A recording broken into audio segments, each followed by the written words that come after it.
Hello, beautiful souls, and thank you for joining me for another reading here on the House of Agate channel. My name is Buki, and I am so excited to be sharing these divinely guided ancestral messages with you. What do your ancestors want you to know? We have 3 piles with 3 corresponding crystals, and I am going to guide you through your selection process.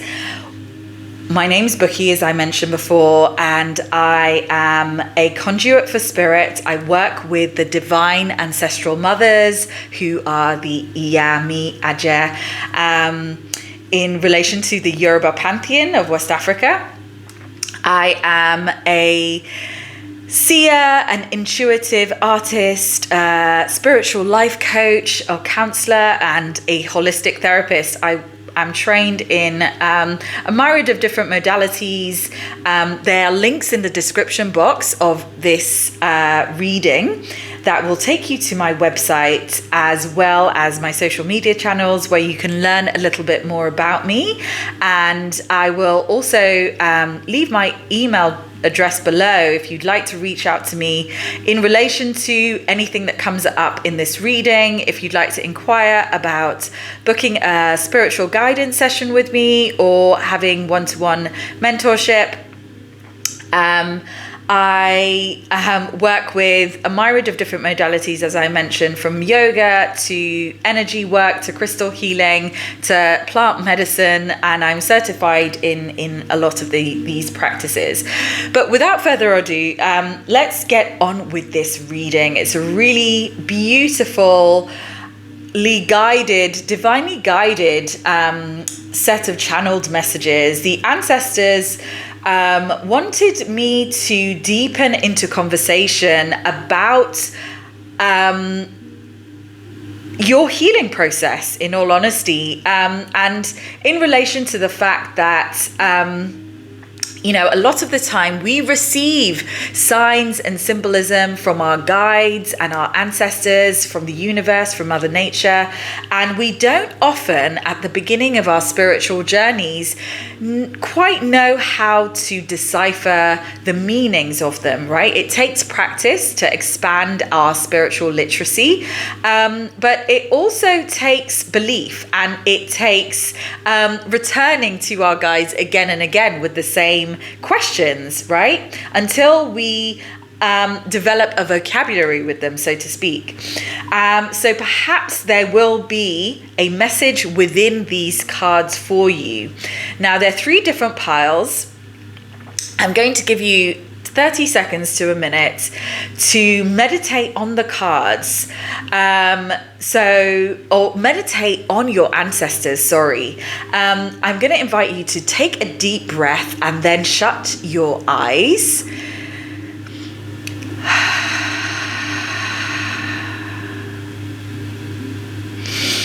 Now meditate on, it can be a specific ancestor that's dear to your heart. It can be a collective of your guides. It could be a message that you're wanting clarity on, that you would like some guidance on.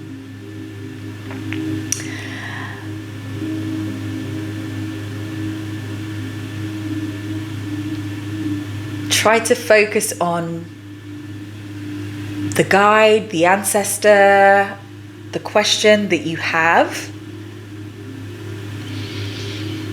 And in about 15 seconds or so, I'd like to invite you to open your eyes and listen to your intuition, your body.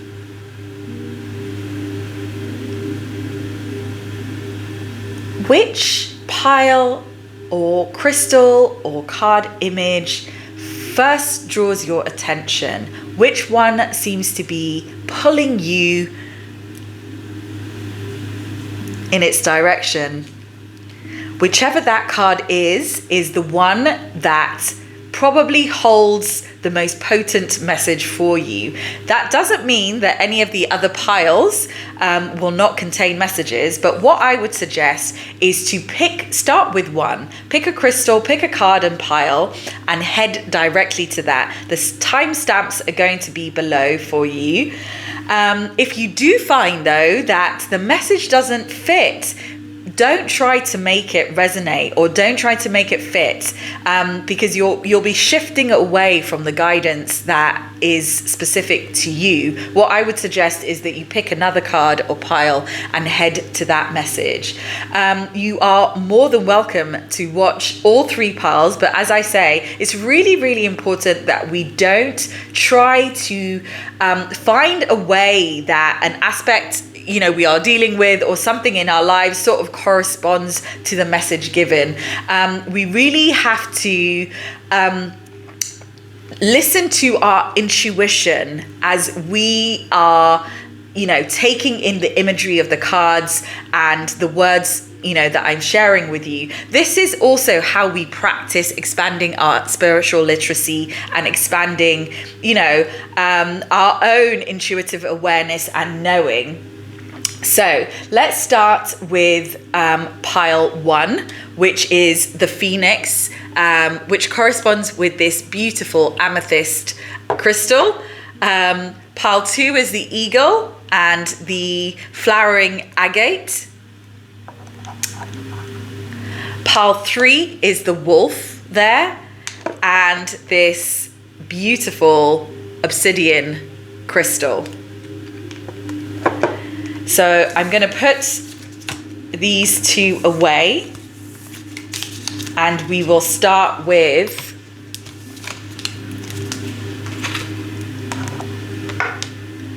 pile 1, phoenix. So I really was amazed at the cards that came out in correspondence with all these messages. So beautiful, so potent. I really, really hope that the messages do resonate with you, and that you take, even if it's just a little nugget of wisdom away from this reading, that it assists and supports and lifts you up in some way, shape or another. If it does, if any of these messages resonate, I would really appreciate a comment, liking the video itself, and hitting that subscribe button if you'd like to receive more messages. This channel is in its infancy, so your support really, really does mean a lot. And it also helps me to decipher what is working for you, what you prefer, and what you're enjoying. So for Phoenix, you received the King of Cups,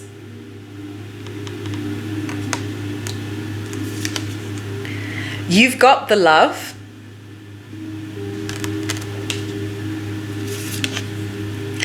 Calendula,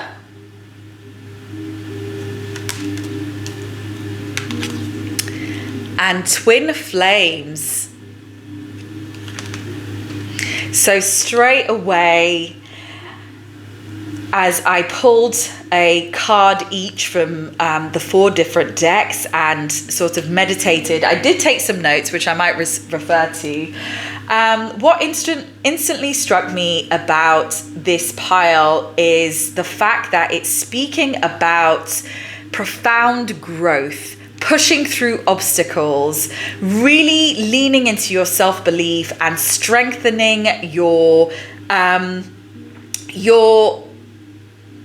inner reservoir of resilience, right? It speaks to the development and the deepening of your emotional intelligence, and the expanding of your awareness, right? Your self-awareness, your diplomacy, your compassion, your empathy. So this is really pertaining to someone who has been doing some deep inner work, that has been through a period of challenge, because the Phoenix card only comes up when we are receiving that spark, that divine spark from, of strength from our ancestors to push through blockages. The Phoenix card is really about purification of the past through fire, through the energy of the flames of fire. The saying of Phoenix rising from the ashes literally speaks to a death and a rebirth process, or the process of it, right? We're emerging from a period of difficulty. We receive the power of the Phoenix when we have a moment of realization. We know we've been in a stuck place, but we know that the solutions to coming out of that stuckness really reside within us, right? The spark of the Phoenix supports us in fueling our drive to burn through our baggage, right? To take charge of our healing. Like I say, to take charge in a new direction. So our healing process is never linear. It kind of goes up and down in waves. We zigzag, we take 2 steps forward, 2 steps back. And, it's not an upwards trajectory all the time. Sometimes it really does feel like we're just having a breakthrough, only for something to sort of block us and throw us off course. So the Phoenix energy comes in when we have hit another roadblock in terms of our healing process, right? When we've been in a place that has felt stuck and stagnant. And a lot of the time, this stuck and stagnant place occurs just before we're about to have a significant breakthrough of some kind. Spirit kind of orchestrates, which encompasses Mother Nature, the elementals, our guides, our ancestors, the deities that we give reverence to, right? They are who I'm referring to. And obviously, the universe or the divine creator or being, if you use the word God, I prefer spirit. They orchestrate periods of stagnancy, periods of where they sort of put us in a holding place to allow us to really harness that inner resilience, right? To really deepen into our spiritual knowing, our self-authority, to harness our boundaries, to really cultivate, those spiritual muscles, to strengthen our spiritual muscles, to build that fire within us. So the Phoenix is coming when we are just about to hit a moment of acceleration and experiencing a boost in our transformation and our awakening. It's associated with our root chakra, which is the very first chakra.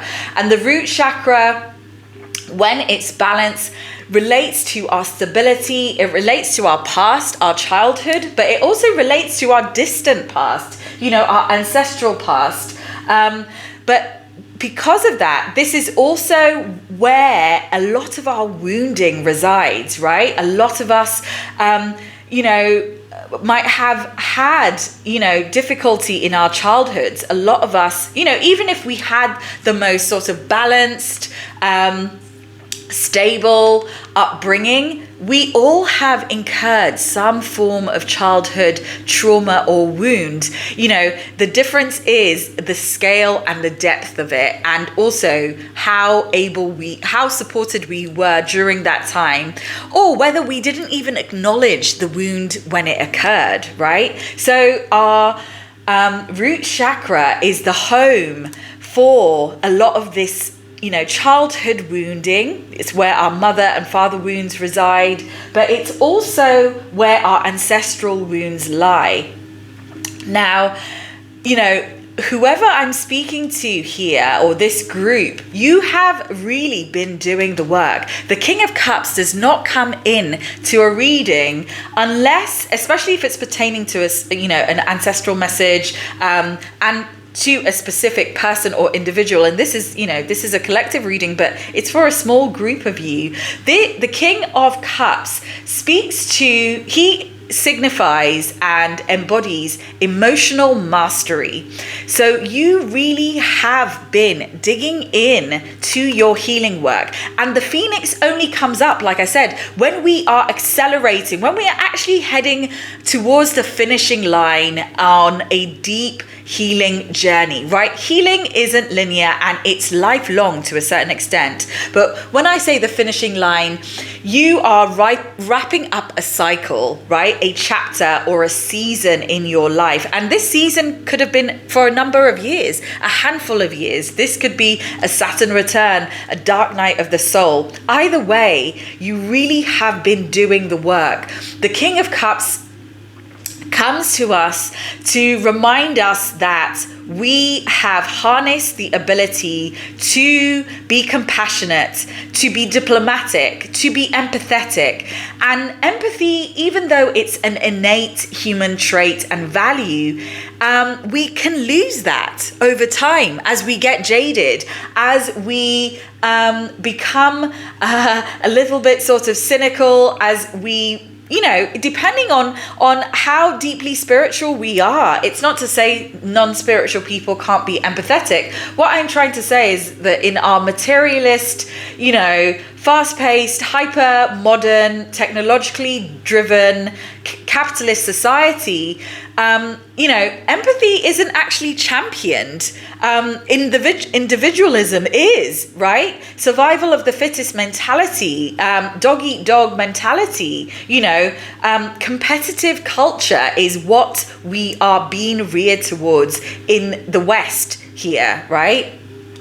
But the King of Cups speaks to someone who has been doing a lot of deep healing work, a lot of self-analysis, is what is needed for us to deepen into what I call emotional intelligence, right? For us to expand into the capacity of understanding others, of extending love, compassion, humility onto others, we have to have done that first with ourselves, right? We cannot extend or understand how to extend compassion onto others in a healthy manner if we haven't been able to cultivate that with ourselves. So the King of Cups really speaks to us maturing and expanding in terms of our emotional awareness. And this really is echoed by the You've Got the Love card here. I always struggle with this.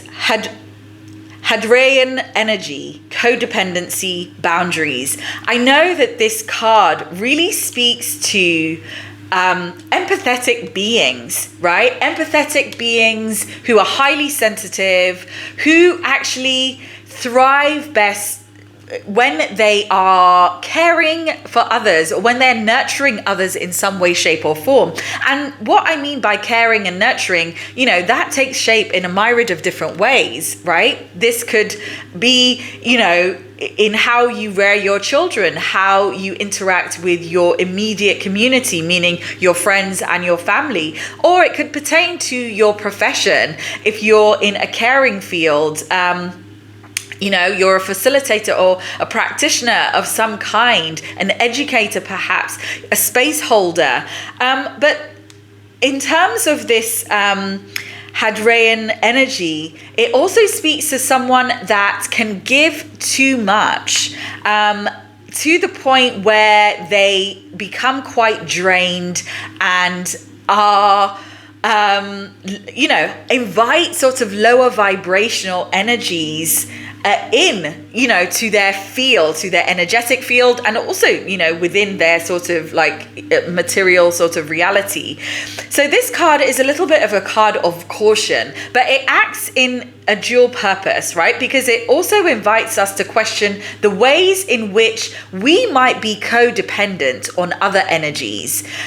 Do we find that we cannot resource ourselves unless we're being of service, unless we have other energies around us? Are there ways that we are codependent on people, on situations and circumstances?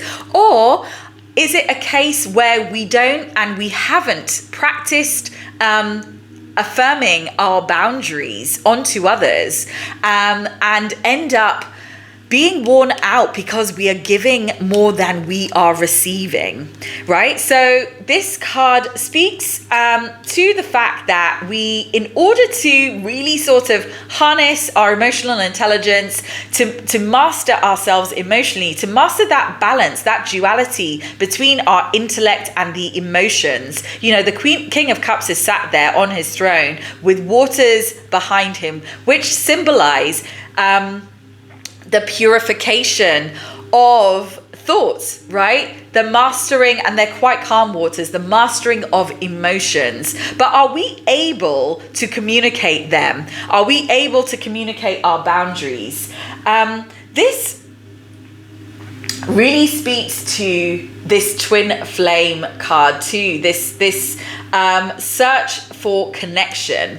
Are we inviting the right relationships into our lives? Have we developed patterns and cycles historically, which we're seeing reflected now, of attracting a certain type of person into our life that becomes codependent on our energy, that expects more from us than they offer in return?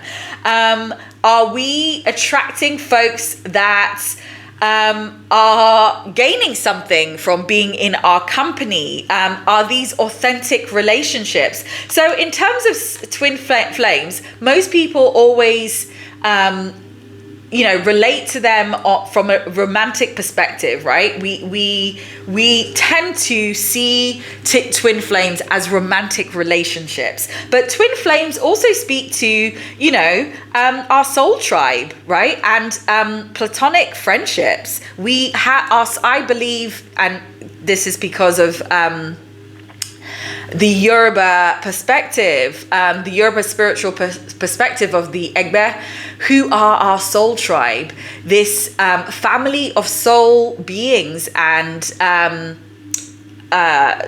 eternal souls that we traverse different lifetimes with, that we have soul contracts with. These can be karmic contracts. Karmic doesn't necessarily mean just bad or good. It's not dual in that sense. Karmic is about growth, right? People that feed us, that trigger us into growing, that awaken and activate us in terms of our soul memory. So this card really is about inviting us to question the type of relationships that we're inviting into our lives. Who our soulmates are. Do we have them? And if not, if we look around at our friendship groups, if we look around at our immediate community and there's no one within them, why is that? Perhaps we're at a time where we've gone through a bit of a clearing, right? Where we've had to let go of some relationships, where we've outgrown certain people, places and things. And we've had to reconcile with the fact that, some folks are only meant to be a part of our process, our lifespan for our lives for a specific span. Sorry, I'm getting a bit tongue-tied here. This isn't to say that we should just sort of cut people off willy-nilly. I think I mentioned, in terms of the Phoenix, it's about clearing through blockages, clearing through past wounds, right? Burning the past, alchemizing the past, not in terms of burning bridges with people, but letting go, reconciling it. It's not about bypassing things. It's about having moved through it, about sitting with certain instances in your past, whether that's your childhood wounds, your mother wounds, doing shadow work, looking at our trajectory to where it is that we were. And this doesn't have to mean, be necessarily painstaking. It does speak to, it can, but being stuck and stagnant can actually induce pain, right? It can actually lead to us feeling into anxiety, feeding into that sort of slightly depressed sort of mode where our soul, our mind, our body and spirit is longing for growth and change. Now that stuck energy, it normally happens when we are resisting or when we are trying to pivot into a new direction, but we're possibly at risk of repeating cycles.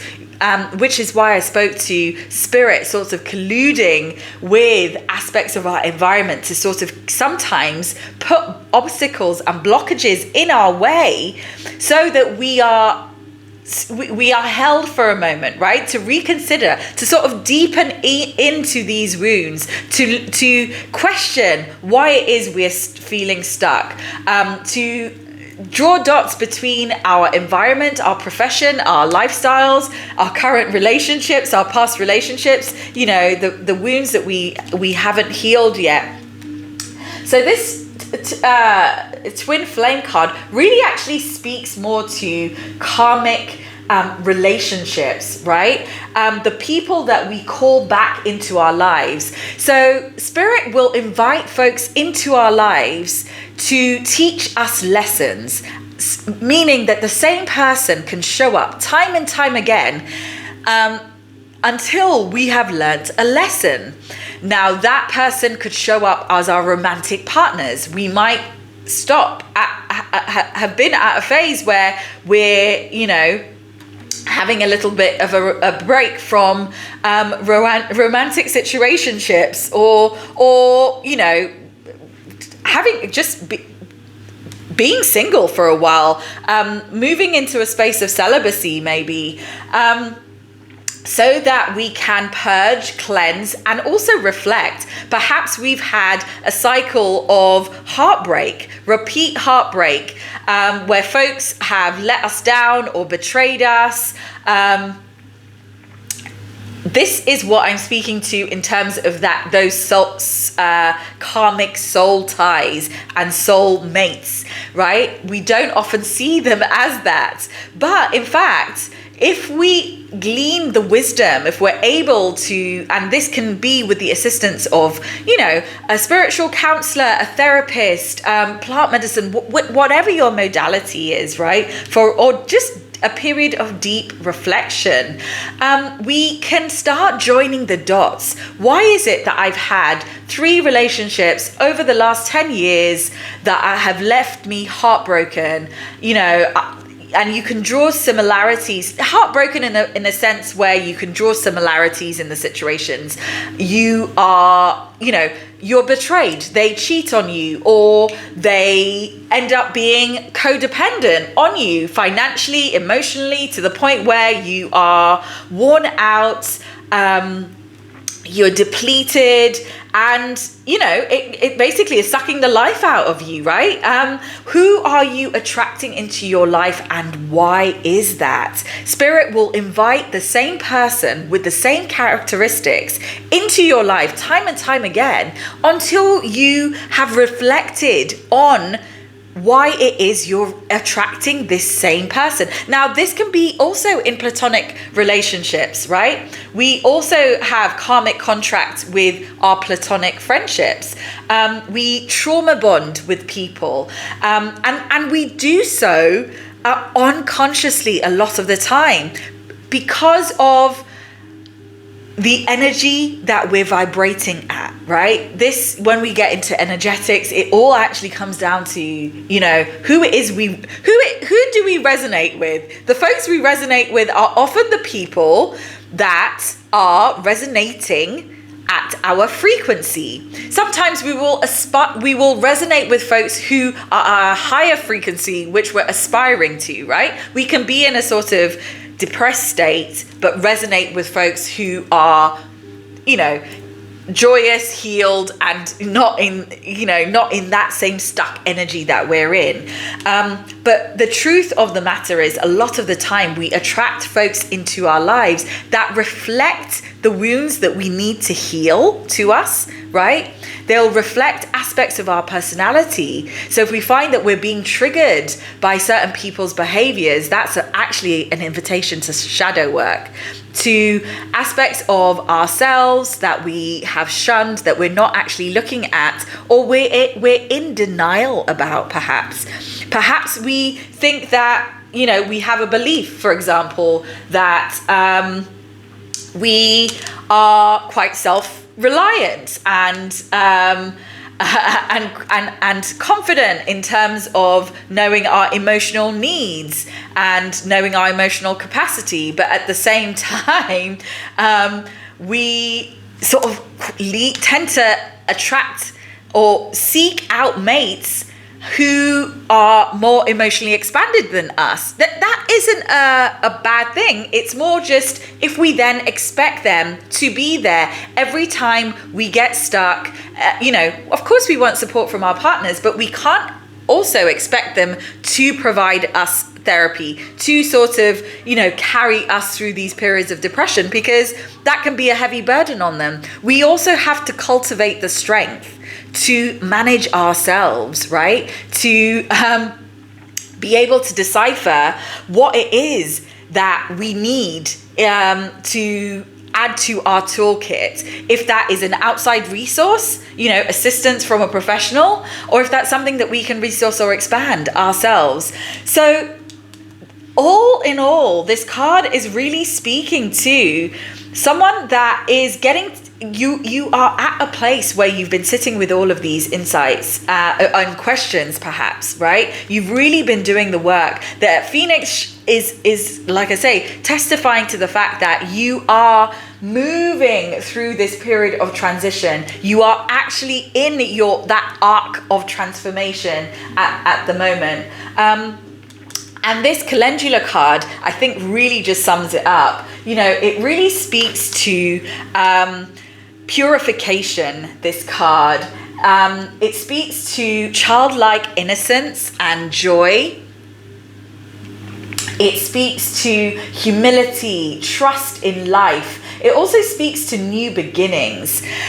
This card reminds us not to be jaded by our life's experiences, right? It really asks us to neutralize and alchemize those more dense energies, those more dense emotions that we are perhaps still working through and sitting through and burning through, right? The purification by fire means that actually we have to feel it quite strongly to heal it, right? Which is why spirit puts us in that stuck place, to the point where it becomes too unbearable to not look at some of these deeper wounds, to not confront some of these aspects of our shadow, to not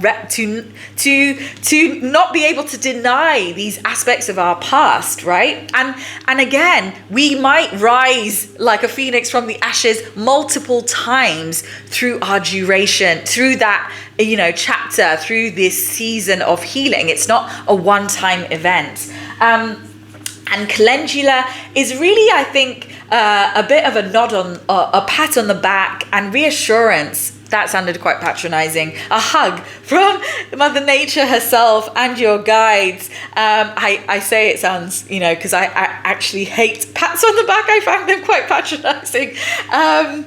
I prefer a hug or words of appreciation. Someone saying, well done, you're doing well, affirming your process. And I see this as what the ancestors are saying here.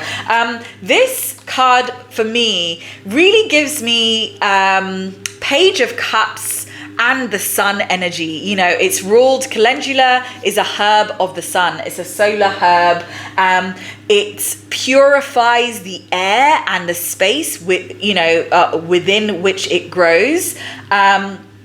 It's vibrant and, reflects, the color of the sun. It's actually known historically as the poor man's saffron, which I don't think is a bad thing, right? It speaks to being humble. And I think we reach a place of humility when we have actually been through a little bit of a battle of our emotions, when we have faced some of our demons, when spirit has wrestled us to the ground and put us in that stuck energy. We are humbled by life and the process of our own death and rebirth. And this card speaks to the light at the end of the tunnel, right? It speaks to having faith in our process. The Sun card is the dawn after the dark night of the soul, right? It's the bright light of vitality, reassuring us that there's faith in our process, that we are heading in the right direction, that we're almost there, right? It speaks to purification. It also speaks to joy and innocence, and trusting the universe, trusting that the universe is going to provide for us, trusting that spirit is guiding us, right? And our guides are guiding us. So I really see this as a card of reassurance from your ancestors to not hold on to any of these dense emotions from your past, to allow that phoenix energy to burn, the residues of those wounds, not in a way that you're bypassing, but you are moving through them and then you're releasing and you're letting go. And that's the whole point of reconciliation, right? So this really just sums up the fact that you have been doing the work, you've been honoring yourself, and spirit is congratulating you, right? And really reminding you that it's this childlike innocence, this purity, this humility that we develop on our process that supports us in harnessing our faith and creativity. It's childlike energy and purity that supports us in reaching the divine realms, right? However we do that, through meditation, through art, through our music, through our connection to Mother Nature. However that is, we don't meet spirit. I mean, it's not to say we can't be in a dark place and meet spirit, but in terms of reaching that elevated, high vibrational frequency, we need to have let go and relinquish those dense energies. And this card is telling you that you are well on your way. So I really hope that you've taken something away from that reading, and I wish you the best of luck on the continuation of your journey. I'm really here to support you with deepening into any aspects that might have come up, anything that I might have triggered. It is really a call to sit, to question, but we don't have to go through this process alone. My email is in the description box, and the link to my website is there. It's for you to peruse, to explore the myriad of offerings and the different ways in which I might be of support to you. So I hope to hear from you soon, and if not, see you for another reading.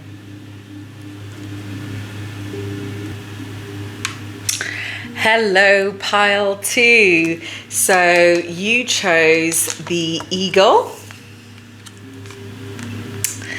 and that corresponds with the flowering agate. I will leave a sentence or two in the description box about these 3 crystals. But I also encourage you to do your research. And if you would like more information about them, if you'd like a little bit more guidance on how to work with crystals, then that is something that I offer in the spiritual guidance sessions, which are tiered in terms of time. They can be one-on-one via Zoom, or delivered to you in a pre-recorded video format. Depending on what it is that you are wanting and seeking guidance on, how complex it is, if it's just a straightforward question, or if you'd like a sort of session with me. So Eagle, you received the 2 of Wands,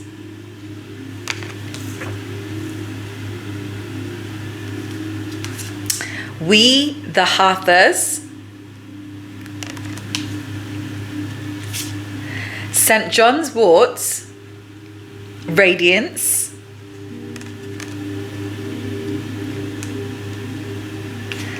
And Soul Radiance, Phoenix Rising.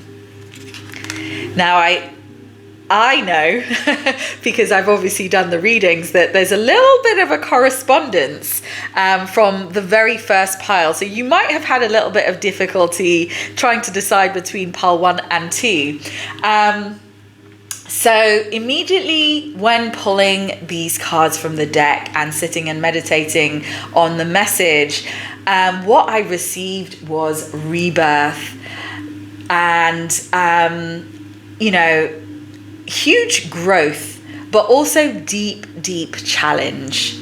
I'm speaking to someone that might still be in a place of significant challenge, someone that's going through a bit of a hard time right now, and this hard time could be in relation to any aspect of your life. It could be in regard to your career, it could be your relationship or relationships, meaning family, platonic friendships.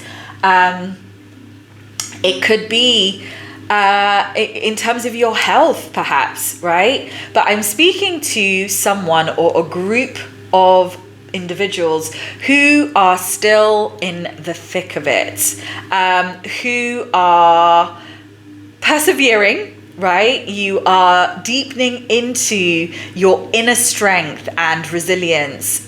Your self-knowing and self-belief is very strong there. This is why the Eagle card has showed up. The eagle is one of the strongest, and I mean that in terms of physicality, birds that, traverses, the sky planes, right? The ethereal planes. The eagle spirit, eagle medicine is about transformation, about transforming karma. The eagle is all-pervading power. Eagles have precise insight, sight, line of sight. They can see from miles out, hence the eye of an eagle saying. They also have extremely strong talons. I mean, they catch quite significant prey and can rip snakes apart, in seconds. They are extremely agile birds, fierce creatures, and they encourage us to lean into the fierceness of our own inner fire. So eagle medicine here is about pushing you to become your strongest self, right? Eagle medicine can at times be quite difficult pill to swallow because it is almost a purification of fire process. Eagle spirit really challenges us in terms of becoming our best and brightest selves. It's often not the calmest, gentlest sort of path to that self. It's often a mountain that we are having to climb, right? Which in turn speaks to this Two of Wands energy. The Two of Wands here, and please don't ignore the gender, even though it's a male figure on this card. This is just, a masculine energy. So it really actually speaks to leaning in to that masculine energy, that decisive energy, right? Masculine energy is about balancing our ability to use logic and our ability to act, to be decisive, to step into our self-authority and our drive. The Two of Wands here is about choices, right? But it's about claiming our self-authority over our dominion. And what I mean by dominion is, where do we rule in terms of our lives, right? The decisions that we make, our life choices. We live in a world of free will, but we also live lives, that are fated, and we can follow a path of destiny, but it's up to us to choose this. The Two of Wands, on a very sort of basic level, speaks to decisions. It speaks to having choices. It speaks to understanding that the world is our oyster. Traditionally, this card has a figure that is holding a globe, or the world in his hands. So it's speaking to understanding that the world literally is your oyster, and it is your determination, your willpower, and your strength to act that is going to determine the path that you take, and also the successes that you have. But the Two of Wands, the figure hasn't actually moved yet. It speaks to a time of contemplation, a time of reflection, but there's also I don't want to say a sense of urgency. I'm feeling the sense of urgency with the eagle here, and because of the other cards that I'll be speaking to in a minute. The Two of Wands really speaks to us having the courage to self-actualize, to not just sit and procrastinate and, and ah about our decisions, about those goals that we're wanting to go for, about what our desires are. Obviously, right, we need time of contemplation and reflection. We need time to sometimes really ascertain what it is that is going to bring meaning to our lives, what it is that we want to go forth and strike out to, right? What path or journey we'd want to be on.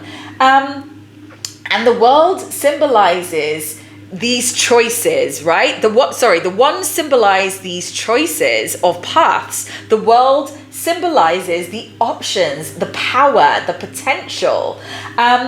This is a fire card in terms of its element. So perhaps I'm speaking to a Sagittarius or a Leo or an Aries here, or you have strong fire in your placement. With the eagle and the Two of Wands, I really feel like I'm speaking to a group that are being encouraged to act, right? To lean into their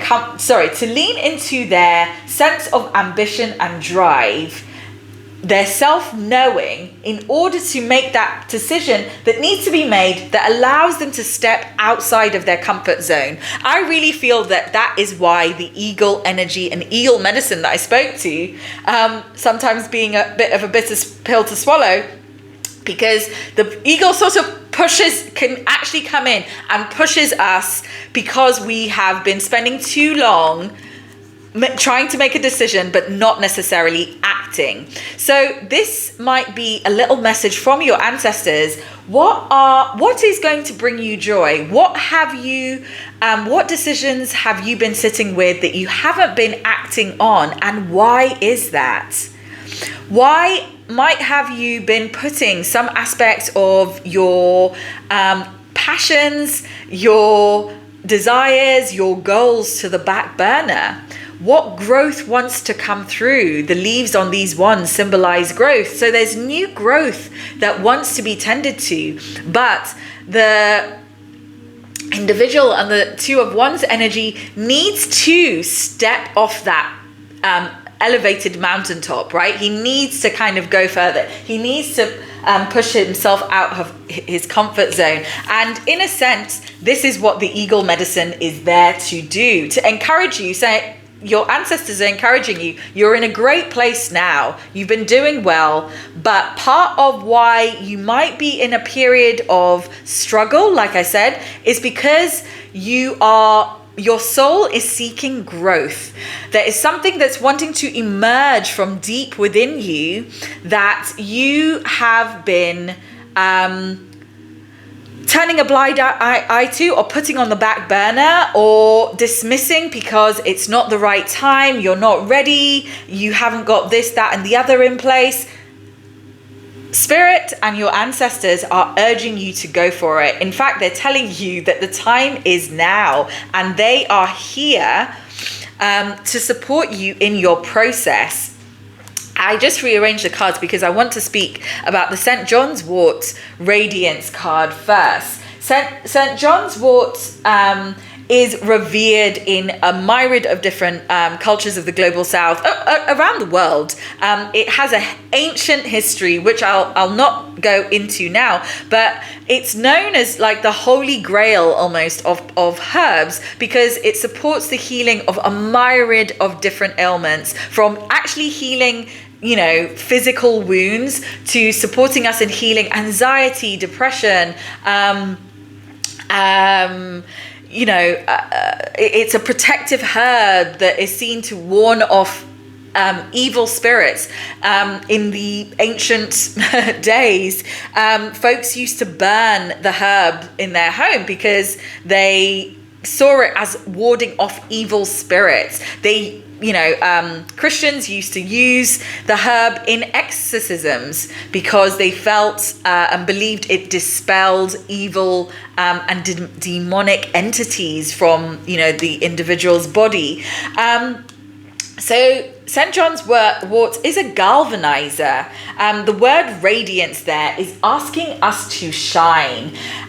You can see that there is a house on fire in the distance here. This fire symbolizes the fire needed, the courage needed to support the dying of the old, the death of the old, and the emergence of the new. That's actually reflected here in this Phoenix Rising card, which I'll speak about in just a moment. So there's strong fire energy in this card. The eagle also has mastery over earth and fire elements. It is listed here as a fire card, but it has mastery. The bird itself has mastery over both. This is also a fire card. St. John's Wort is related to fire, as it's seen as a purifier, right? It's for warding off spirits. Fire as an element is also known for its purification abilities. The goddess on this card, again, this is speaking to our divine feminine aspects, right? It's just an energy that we all inhabit, right? Whether it doesn't matter what gender you are, you have a feminine and you inhabit feminine and masculine energy, and this goddess energy here running radiantly across this beautiful scene with the sun sort of about to set in the background and a myriad of different spirit animals. We've got a swallow and some rabbits or hare and a deer there, and she's got antlers in her head, and she's sounding her horn, but she's galloping, she's running fiercely ahead. And I really see this as being that, embodying the essence of what radiance is. She's radiating joy, but she's also radiating strength and courage to me. She's, leaving the past behind her. Perhaps that is her house on fire, right? That has forced her out. And she is not fearful. She's leaving the past behind. She's shedding the old and heading towards her future, is how I'm reading this card. And I'm really seeing that this is what the eagle medicine is encouraging you to do, right? To make a decision, to move forward into the trajectory of your future, to say yes to growth and your passions. However wherever you are, it is clear that something is asking to emerge, right? Something is wanting to die. Something is wanting to be purified and to be burnt to ashes to be left behind. And I'm not speaking about your whole life and your earthly belongings, but perhaps it's a way of thinking. Perhaps it's a lack consciousness or mindset. Perhaps it is a belief in, a restrictive belief or a glass ceiling that you've put on yourself at this time. I can't tell specifically, but whatever it is, it's a relationship that is on its way out, a job that is no longer serving you or facilitating your growth, or resonating with where you are and your vision for your future. Fire is wanting to come in to burn away the old here, and this is echoed by this soul resonance. Soul radiance card. Soul Radiance card, she is standing there like a phoenix emerging from the ashes with her hands, her arms spread wide in a salutation. The ashes, the embers are below her. She is spreading her wings, following from this, goddess who's running with the wind. She is spreading her wings, spreading that saying, spreading your wings, wanting to emerge into greener or newer pastures. It's talking about leaving the nest behind, or the comforts and security of wherever it is that you have been for some time. Now, this could be literal, as in physical, making a move, heading to that, saying yes to, packing up your bags and heading to a new state. You've been wanting to live by the ocean. You've been wanting to follow your dreams and desires to start a new entrepreneurial project, and this state or city will be best suited to. You've been putting it on the back burner. It could be anything, but what these cards are really screaming here, and I'm really feeling this energy quite strongly, hence I was getting quite tongue-tied and quite hot, is that now is the time. This card, Phoenix Rising, a soul radiance, is echoing this radiance. This fire wants to come in to burn you into following your dreams and passions. The fire is also coming in to purify the past, to purify some wounds. Perhaps you have been navigating a period of loss, like I said, or period of difficulty, or for some reason, or period of drought, a stagnancy. You've been waiting for a long time for a breakthrough, for some or something, some sort of form of change, and it's not actually happening. But part of that is possibly because, and this is coming from spirit and your ancestors here, that you need to make a more drastic, significant change, one that is going to shift your paradigm, one that is going to allow your soul to radiate with truth and wisdom. I mentioned that the eagle is the seeker of truth, right? And perhaps you've been denying yourself your dreams and your wants, and that this is what Spirit is wanting to guide you to.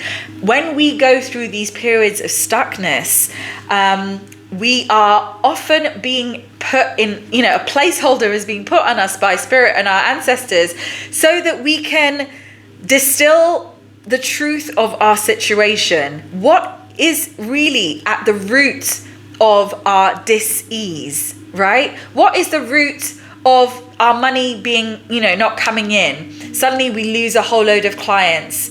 Is it actually what it is that we're doing? Do we have to sort of, broaden our skill set? Do we have to expand in some way, shape or form? Or is it actually because what it is that we're offering isn't actually serving us anymore? And we are being asked to grow into a new trajectory, a new direction, and acquire a whole new set of clients, right? I'm just throwing out examples here. But this growth could be in your relationships. This growth could be, maybe the closure of a stagnant and stale relationship that isn't serving you anymore, a group of friends, a community. Either way, your ancestors We the Hearthers, deep love, mother's milk, birth as a portal. These are the divine mothers. These are your Iyaz up there in the cosmic realms, in the ethers, literally telling you they know that you're going through an emotional period. They know that things have been tough, but they are here to support you, and you are going through a period of rebirth. This is a portal that you are being asked to step through and birth. I have not given birth to a child, but I've given birth to many a project, many a new life starts. I've lived in 5-6 different countries. I've run multiple businesses. I know the pain of packing something up that you've grown from a seed. I know the pain of losing it too. You know, when the pandemic came and bulldozed my 10-year-old baby that I'd grown from scratch and moved from not one city, one country to another, my very first project. I know the pain that comes from birth and death, just as an individual, as a being that is constantly emerging and evolving, right? But this is what our lives are. They're chapters and sagas. We can have many lives in this one physical manifestation that we're in, right? In this moment. And this is what your ancestors are asking you to reconcile, to really consider the ways in which you might be limiting yourself. Now, we can't make all these changes overnight, right?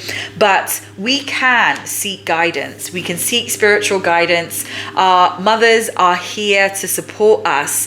They're asking that you feel into these emotions, because they are going to support you in ascertaining the decisions that need to be made to support you on taking those steps, heading down the steps, stepping away from your zone of comfort into accepting a new challenge, saying yes to your growth. And your mother's love, deep mother's milk, they're there to nurture your steps of the way. Once we shift, the universe shifts with us, right? The universe knows how much we want something, because we might call it in. We might sit and manifest. We might do all the rituals, have all the manifestation boards, do all the courses and the learning. But if we're not actually taking the action steps that our soul wants, which requires us to sort of tune in, right, on a deeper level, to listen to the subtle messages that our soul is whispering, our higher self is whispering to us, and the suggestions of our ancestors, which requires a lot of spiritual practice, to be fair, right? It requires us to cultivate deep reflection, self-reflection. So meditation of some kind. If, traditional meditation, sitting with your legs crossed, doesn't work, then go on long walks where you put your phone on airplane mode and you listen to ambient beats, journal, have long baths. I used to meditate in the shower at one point during my workaholic days when I was still quite desperate to fit it in. We can't bypass ourselves, right? And the more effort we put into our own process, the more we see in return.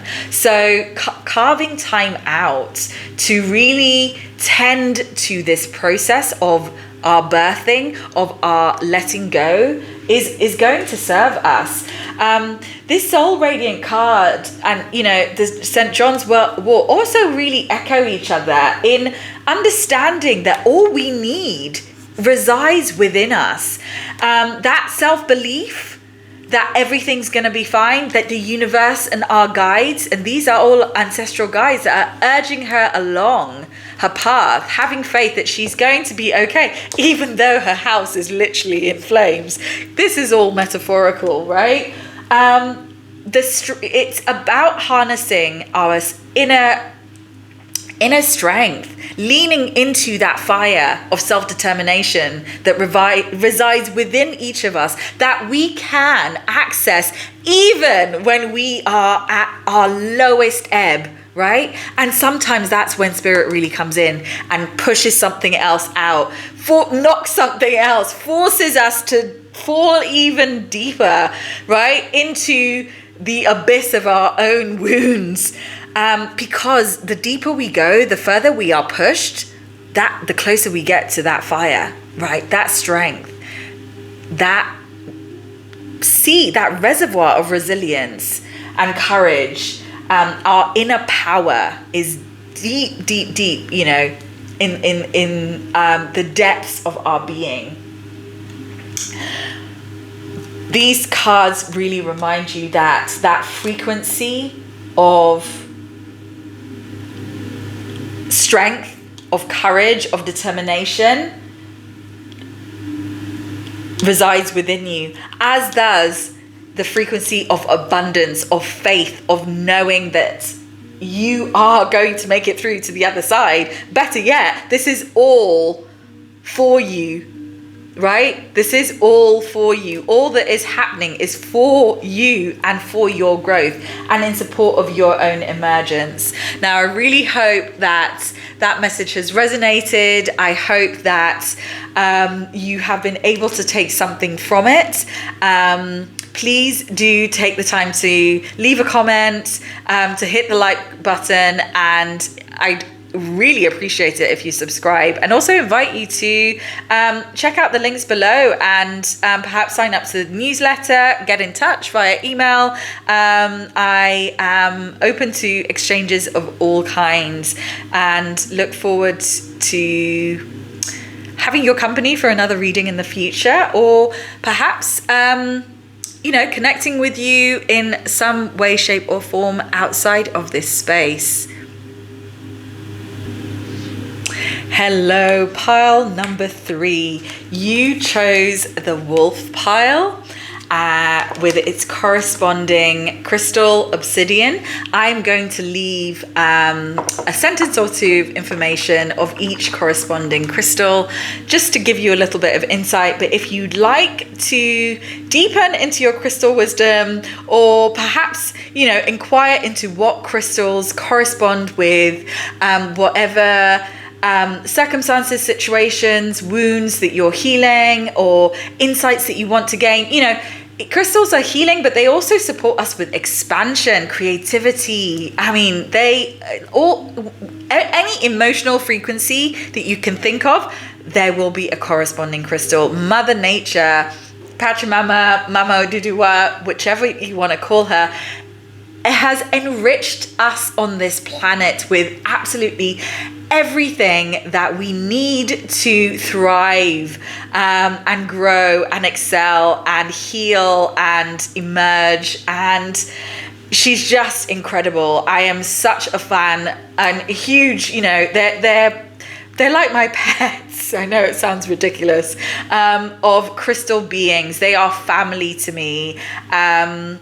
They really are. I'm not kidding. I have a deep and profound love and relationship with these minerals and aspects of, they're aspects of Mother Nature. They're aspects of us. We are made of, the same minerals and molecules as these amazing stones. So, wolf, you received the 7 of Cups. Now you'll see me probably rearranging the cards as I'm giving the message out. I remember, soul plan, the fated life versus the destiny life. Beautiful, really, really beautiful card. Sacred action, decisive focus. Wow. And Rue, protection.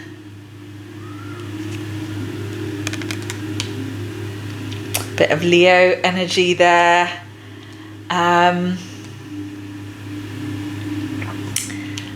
Wow. Yeah, I was just in awe. So I know you've obviously picked pile 3, so you wouldn't understand how the cards kind of relate to each other, but they don't necessarily tell the different piles tell a story.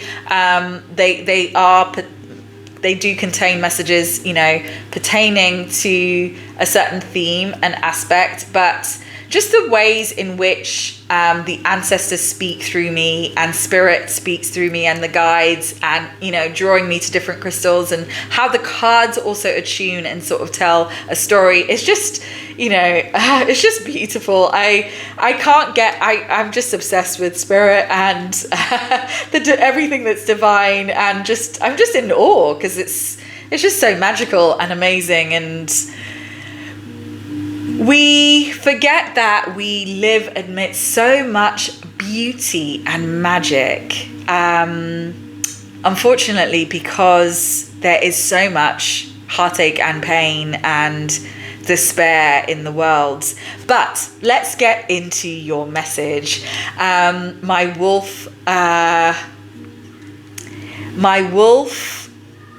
collective. So immediately I got the sense of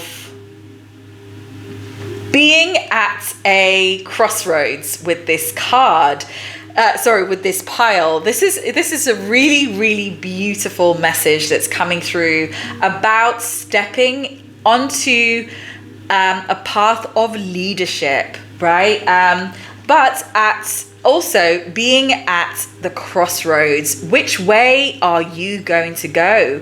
What path are you going to take?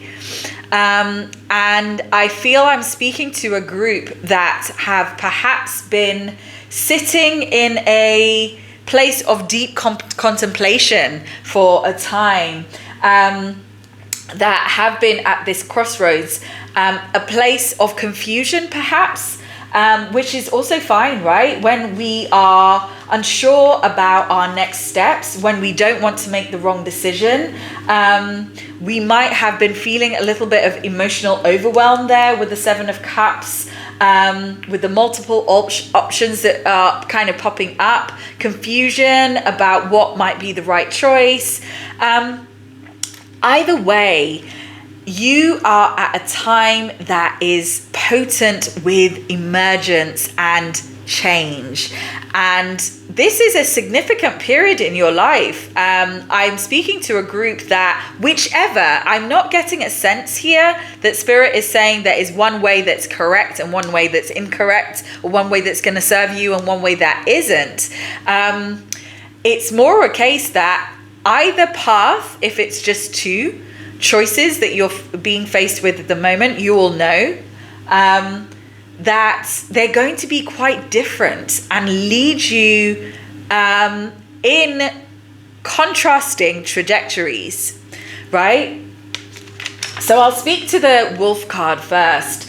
The wolf card, wolves are pack animals, right? They are highly intelligent, highly astute hunters. They understand the value of camaraderie, of working as a team. But within the pack of wolves, a lot of the time there is a leader, right? The leader of the pack. But there's also the lone wolf. So I'm seeing this pile is speaking to someone that perhaps has been a bit of a lone wolf for some time. And this can be in terms of, perhaps you've been quite single for a significant amount of time. Perhaps you haven't been in a committed relationship with one specific person, or, and perhaps you have had friendships and folks, that you lean toward in your community, but you haven't actually had any deep meaningful friendships for a while. Perhaps you have also actually really been in a hermit period for a significant amount of time. Sometimes spirit guides us into these quite significant periods of solitude when we are going through substantial growth, or when we are tending to substantial and significant wounds. And when I say periods of solitude, it doesn't mean that we are, living like a recluse at the top of a hill in the middle of nowhere, like hermits of yonder. It means that we haven't, like I said, we've had, sorry, I just noticed that the lighting has changed here significantly. Bear with me just 1 second. See if I can, yeah, that's better. So, where was I? What I mean is, so we've had acquaintances, we have had casual partnerships with people in terms of romantic partnerships, but we haven't really, found our soulmates. And this can correspond for both, intimate romantic relationships, and also those people in our lives that we really regard as, our ride or dies, right? In terms of, platonic friendships. And that happens as we transition from a death and rebirth process where we've shed certain aspects of our lives and we're emerging into the new. If we've moved states or countries, if we've left one profession and moved into the other. So perhaps I'm speaking to someone that has been through, a significant period of change, but is about to actually even advance and step further into a more advanced role. And I'm seeing this as leadership. So also, when we are stepping into a period of leadership, sometimes spirit does seclude us, right? And when I sorry if I'm reiterating and repeating myself here, seclusion doesn't necessarily mean that we're completely cut off from the world. It just means that we go through a period of time where we don't have that crutch of, those soul ties, those deeper friendships, because spirit wants us to cultivate the skills to lead ourselves, to heal our wounds, to elevate, to deepen, to, expand our muscles in whatever capacity, whether that's, professionally, in terms of our emotional muscles, our intuitive muscles, our artistic, creative, whatever it is that we're doing in life, right? In order for us to then step up into a position of leadership. Because really, in truth, I feel I'm speaking to a group here that are being asked to step into a position where they are going to be leading the ways for others, where they are going to be the leader of the pack. You are someone that has been marching to the beat of your own drum. And you haven't been following folks for a significant amount of time. You have been someone that has been following your intuition, following your drive, following your knowing. Perhaps you're an innovator, a creative of some kind that is setting trends, right? You are unknowingly inspiring others to follow suit in, whatever it is that you do. And when I say trendsetters, it means that you're influencing people. Before the dawn of our capitalist influences, our influencers were our leaders, the great leaders that changed this shape of, the direction of society. But leaders show up in all sorts of ways, right? Leaders can be folks within the creative field that we take inspiration from. They can be folks in positions of power, in the political realm, right? Those sorts of leaders. Which brings me to speak to another underlying theme that I'm seeing here. In terms of activism, sacred activism, the theme of sacred activism is really coming through in these cards. And I say that because most leaders often have a path of sacred activism. They're often championing a cause of some kind, right? And this could be spiritual, this could be creative, this could be ecological, right? They normally are deeply passionate and driven people that have a goal and a vision that they're guiding folks towards, or an idea and innovation that they're wanting to take off the ground. And that could just be a way of being, a way of living, a lens in which we use to view the world, right? And that lens can, apply to a myriad of different aspects of our lives. So I really feel like I'm speaking to someone that is at a point where they are being asked to step into their destiny, right? I'm really seeing this as, soul plan, fated life versus destined life. And this is the crossroads that you are at. Are you answering this call of your ancestors? Are you answering the call of spirit?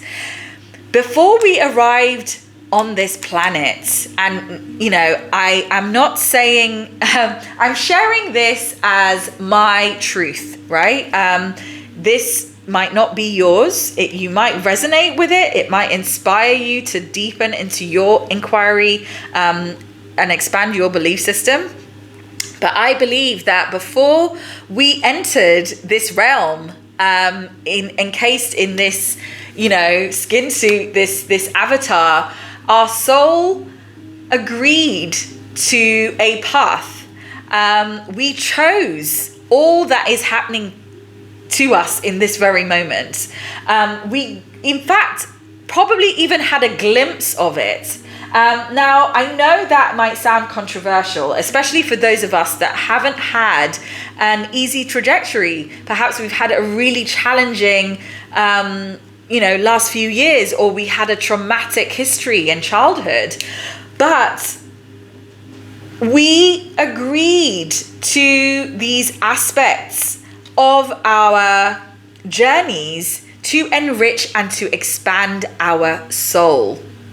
Now, this is a mixture of my own personal truth and a truth that relates to my indigenous lineage, which is, I come from the Yoruba tribe, the Yoruba clan of people who are indigenous to West Africa. And one of our native spiritual belief systems, philosophies, which relates to the divination practice of Ifa. It's a spiritual belief system, and it has a pantheon and an ancient archaic history. Believe in the concept of Ori, which is our destiny, right? Our purpose, which is chosen and given to us before we incarnate, before we are seeded in our mother's womb. And it's our journey to then remember this as we grow and evolve. Many of us forget. Many of us forget our life path, forget our destiny and soul's purpose. Why? Because we are shifting in terms of our paradigm away from the spiritual lens, away from the spiritual understanding of our existence and why it is that we are here and who it is that we even are. For such a long time in this materialist paradigm, science has indoctrinated us and shaped and conditioned us into believing, in the fact that much of the world is lifeless and non-sentient, and everything that happened was by accident. If you just believe in the Big Bang theory, it's just happenstance and a miracle. We so happen to exist. We should live life here as, good humans, but once we die, that's the end of our journey. And things have shifted since, but also many of us are returning back to recovering our ancestral wisdom, knowledge systems, to ascertain these aspects and nuggets of truth and wisdom, right? And Ori speaks to our destiny. why it is that we are here, what we came to fulfill, what our purpose is. Now, I want to really sort of hone the fact that our purpose doesn't necessarily have to correspond with our profession all the time. Although Spirit will align us to something that either supports us in cultivating the skills to support our purpose, to enable us to fulfill that destiny. But our purpose and destiny more speaks to fulfilling some sort of assignment, whether that is nurturing others, whether that is guiding folks down an enlightened path, whether that is adding beauty to the world with our creations and inspiring others to follow suit and to believe in their own creative abilities and skills, whether that is, nurturing and rearing children that will be, leaders of the future. There's a myriad of different reasons that we are here. We have signed up we each have our own unique blueprint and our own unique path and destined purpose and our own unique soul's assignment. And you are at a point where Spirit has probably been giving you a lot of signs as to the choices that you need to make to enable you to decipher what your trajectory is going to be. Are you going to surrender to your soul's plan, to that destined assignment that Spirit asked you to fulfill? And I say the word surrender because quite often it requires us to relinquish our ideas of what we came here to do, our ideas of how we think our life should be and look like, right? We're never forced into it. Sometimes, depending on what that destiny is, though, especially if it's, I don't want to put us on a hierarchy and say some people's destinies are more significant than others, but to a certain degree, if not fulfilling our destiny might result in a domino effect of situations that actually really correspond to, a global or political issue, Spirit might actually, use a hard hand to, when I say this, it's if we don't choose that destined path, it might mean that our fated path is more difficult and we keep going through repeat cycles and we don't ever feel fulfilled, or we don't hit that financial marker of stability that we're wanting.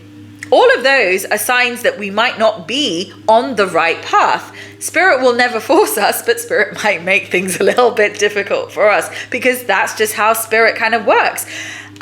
Spirit might make things difficult for us until we remember, oh, hang on, I'm supposed to be doing this, or hang on, I'm not even happy in this environment with these people doing this work, whatever it is, right?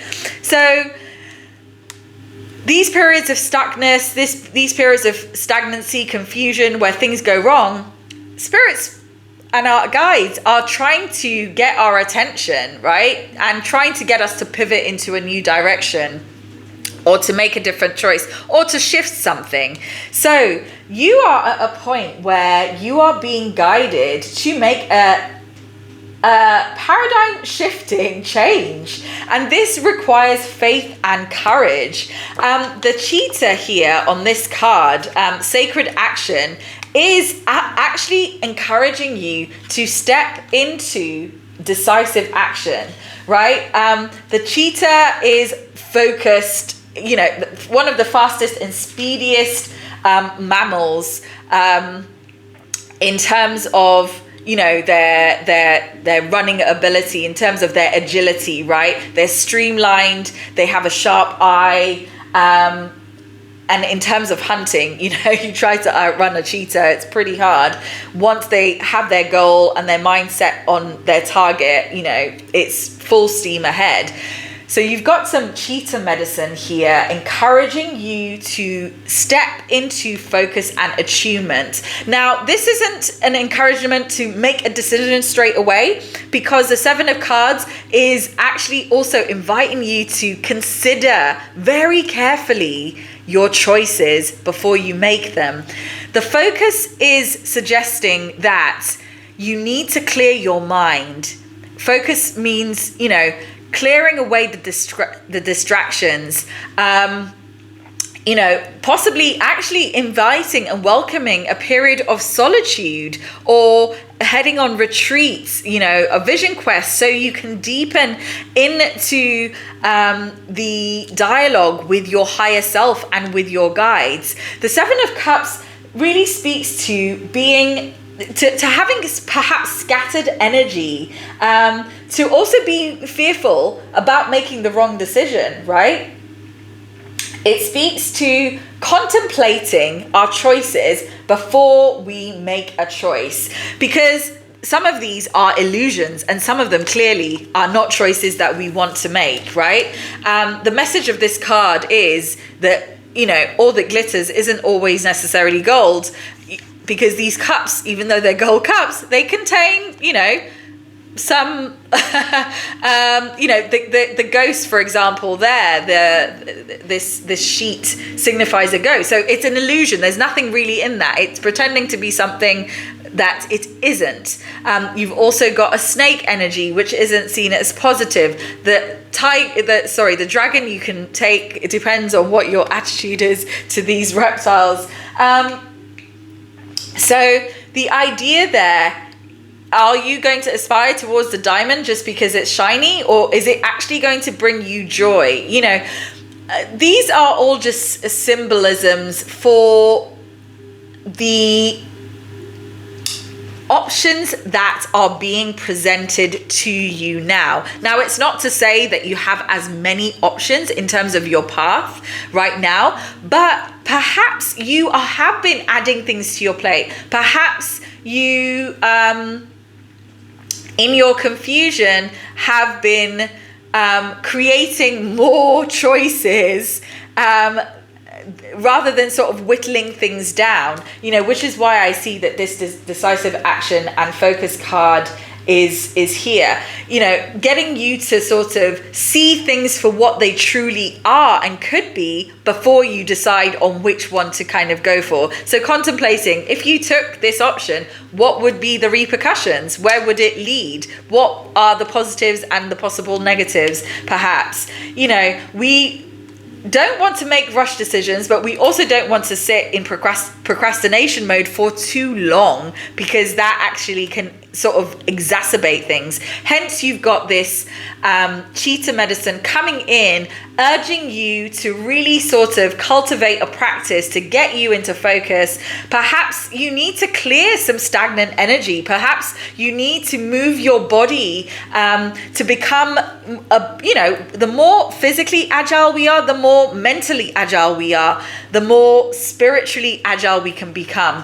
Exercise supports us in moving energy around our body, right? In releasing stagnant and stuck energy.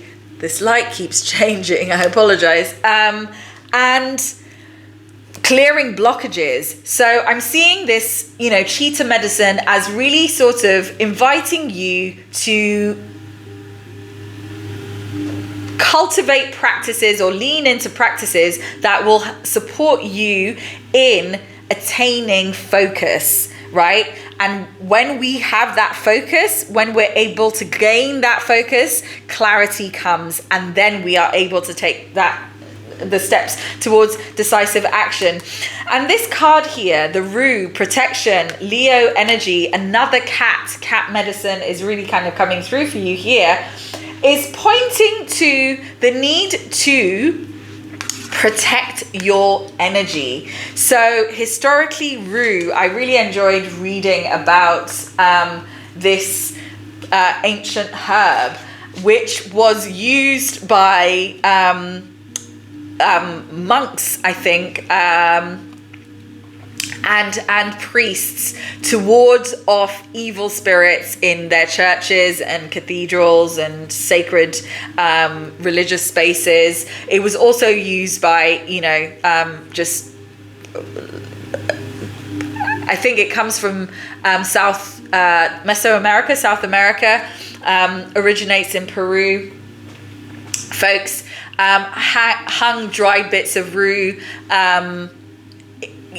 outside their door, placed it in their homes to ward off evil spirits. It's a protective herb that cleanses and shields the energies, protects our positive energy, right?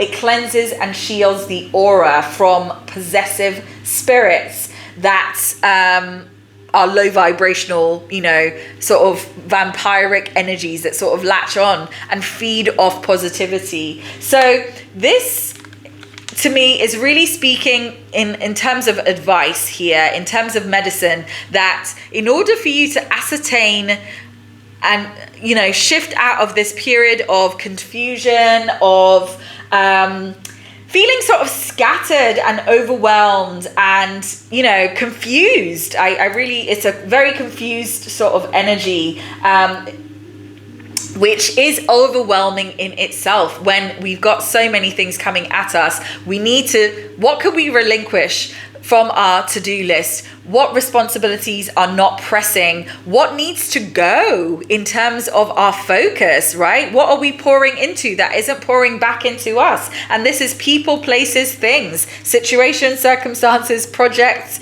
you name it. It's time to take inventory over your situation to ascertain what needs to go, what is creating blockages, so that you can whittle down and so that you can cultivate clarity and focus in order to support you into taking decisive action. Because Spirit's ready to level you up here. You are heading into the trajectory of leader of the pack is what I'm seeing here.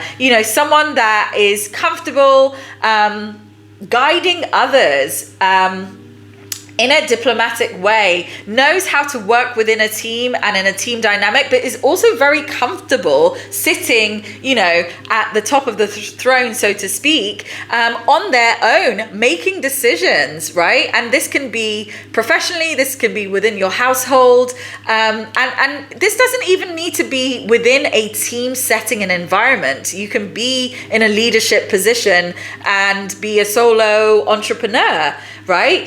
But perhaps you are leading in your field because you are innovative in terms of your ideas and the way that you work and what you are offering and bringing to the table.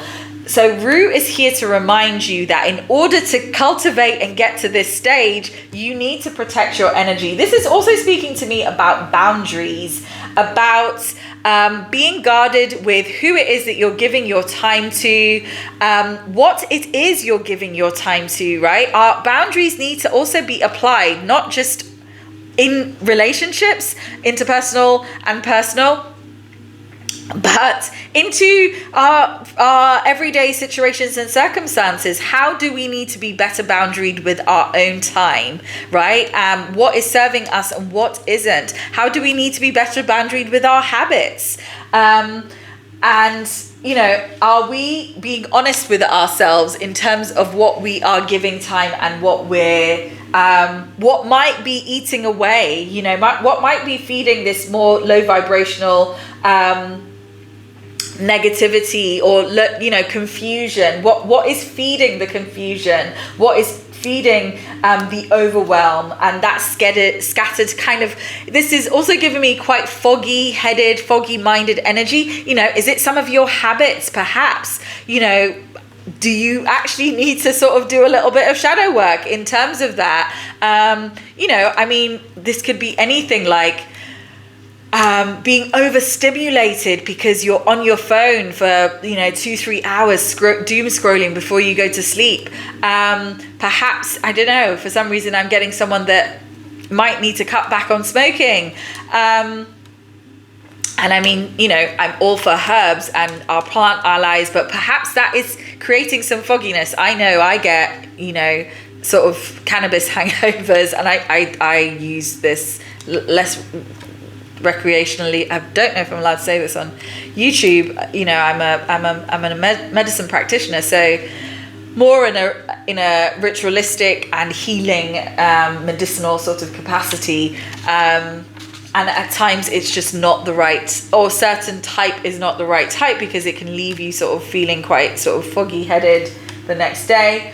But your soul is wanting to point you into a specific direction, and your ancestors are urging you to cultivate focus so that you are able to take the right action. Now, I hope an aspect of that message has resonated with you, and it's offered you some truth or inspiration, or even if it's a trigger or a little sort of nudge to get going, or a little bit of empowerment to that you are where you need to be. And sometimes we just need that little nudge, or we need affirmation, right? That sort of catalyzes or galvanizes us into making a move forward. I am going to round it up here. I thank you so much for joining me for this reading. Again, I encourage you to hit that like button, subscribe if you'd like to receive more of these messages, and all the links that you need to learn more about me, to receive more of these readings, to request a one-on-one reading or guidance session, to inquire into my offerings. They're all in the description box below, as well as a little bit of info on these beautiful allies that can support us in our process. Okay, I'm gonna leave it here and look forward to joining you for another reading sometime soon. Bye for now.